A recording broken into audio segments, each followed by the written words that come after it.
پناہ مانگتا ہوں میں اللہ کی شیطان مردود سے۔ شروع اللہ کا نام لے کر جو بڑا مہربان نہایت رحم والا ہے۔ اے چادر میں لپٹنے والے اٹھو، اب خبردار کرنے لگو اور اپنے پروردگار کی بڑائی بیان کرو اور اپنے کپڑے پاک رکھو اور شرک کی گندگی سے تو الگ ہی رہو، اور اس نیت سے احسان نہ کرو کہ اس سے زیادہ کے خواہاں ہو، اور اپنے پروردگار کی خاطر صبر کرتے رہو۔ پھر جب سور پھونکا جائے گا تو وہ دن مشکل کا دن ہوگا۔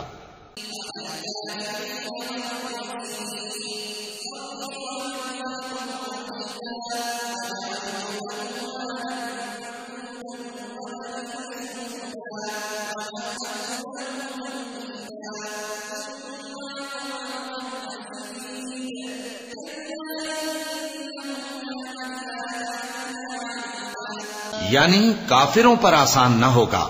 مجھے اس شخص سے سمجھ لینے دو جس کو میں نے اکیلا پیدا کیا اور میں نے اس کو بہت سا مال دیا اور ہر وقت حاضر رہنے والے بیٹے دیے اور اس کو ہر طرح کے سامان میں وسعت دی، پھر بھی لالچ رکھتا ہے کہ میں اسے اور زیادہ دوں۔ ایسا ہرگز نہیں ہوگا، یہ ہماری آیتوں کا بڑا مخالف رہا ہے۔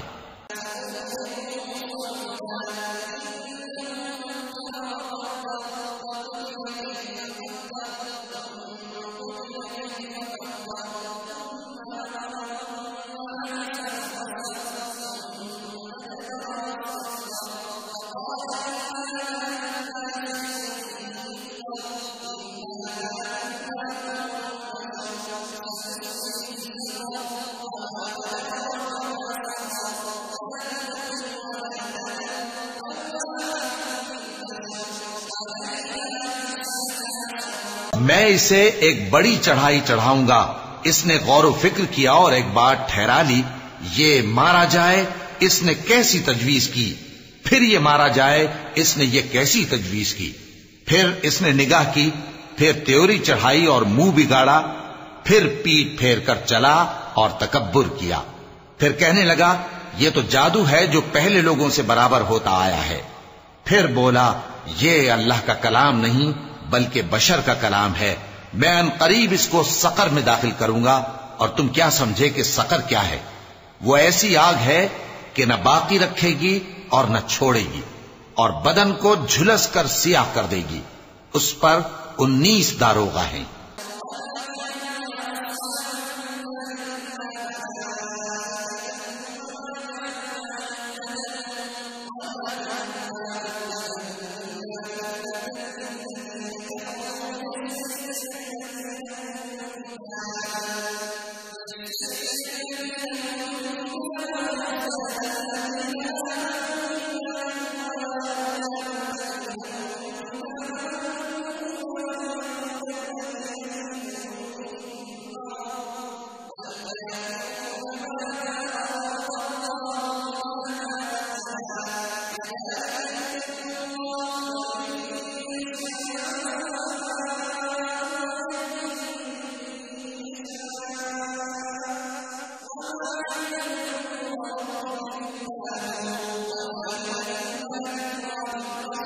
اور ہم نے دوزخ کے داروغہ فرشتے ہی بنائے ہیں اور ان کا شمار کافروں کی آزمائش کے لیے مقرر کیا ہے، اس لیے کہ اہل کتاب یقین کریں اور مومنوں کا ایمان اور زیادہ ہو، اور اہل کتاب اور مومن شک نہ لائیں، اور اس لیے کہ جن لوگوں کے دلوں میں نفاق کا روگ ہے اور جو کافر ہیں کہیں کہ اس مثال کے بیان کرنے سے اللہ کا مقصود کیا ہے۔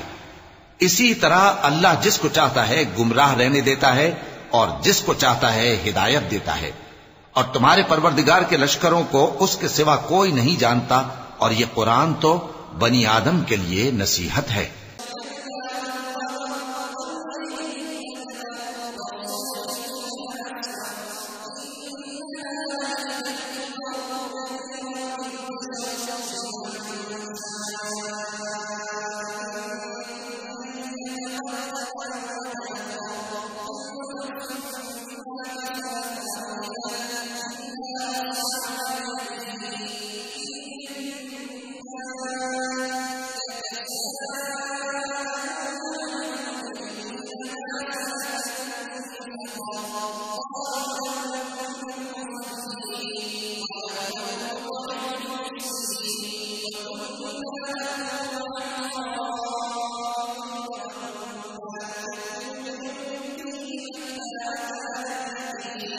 ہاں ہاں قسم ہے چاند کی اور رات کی جب رخصت ہونے لگے اور صبح کی جب روشن ہو جائے کہ وہ آگ ایک بہت بڑی آفت ہے انسان کے لیے ڈر کی چیز، یعنی اس شخص کے لیے جو تم میں سے آگے بڑھنا چاہے یا پیچھے رہنا چاہے۔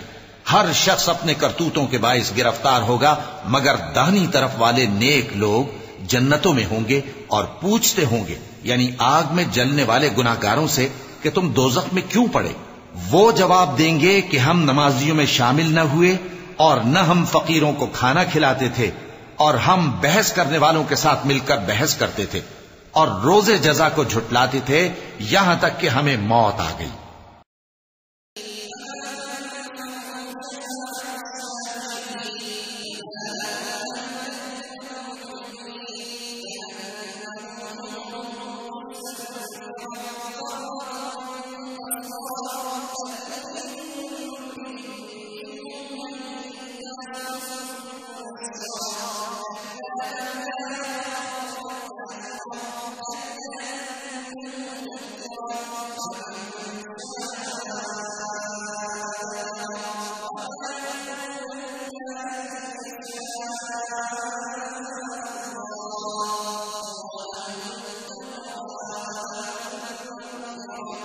تو سفارش کرنے والوں کی سفارش ان کے حق میں کچھ فائدہ نہ دے گی۔